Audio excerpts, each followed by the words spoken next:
नहीं थकना।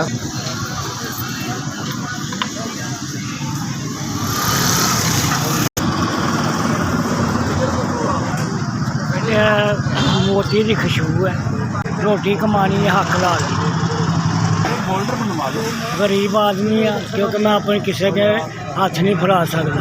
मैं खुद अपनी मेहनत करके आप जेडे कमा के अपने जेडे कि अपने खर्चे पूरे कर दिखाए। बेटे जेडे कि अपने बच्चों का पालते हैं, सस्सी सानू कुछ नहीं देते। बेटे कोई मेरा साथ करते हो या कोई देंगे हो तो फिर करके जेडे कि मैं ना आन के कारोबार करा ना कोई करा। इस वजह से जेडे कि मेरी उम्र नहीं हैगी काम करने, बाकी हालात नहीं सही।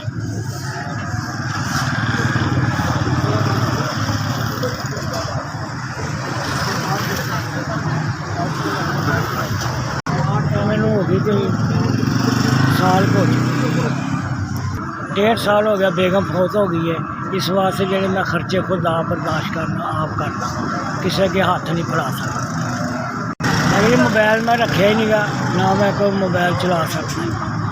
घर मेरा है शरीफपुर, वो है लखो डैर शरीफपुरा दरोगे वाला। गली नंबर मेरा 1 नंबर गली है, 3 नंबर गली 1 नंबर मकान।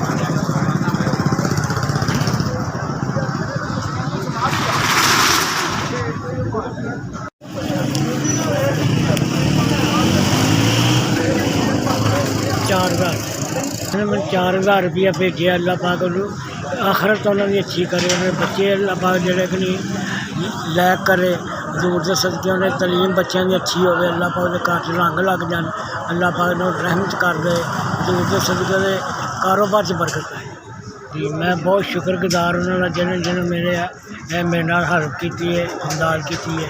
मैं शुक्रगुजार। PS भी अल्लाह पाक रंग लग जाए और अल्लाह पाक उन्होंने दिन दुगना रिज़्क देवे। SBS वाली बहुत मेहरबानी। जिंदाबाद पाकिस्तान।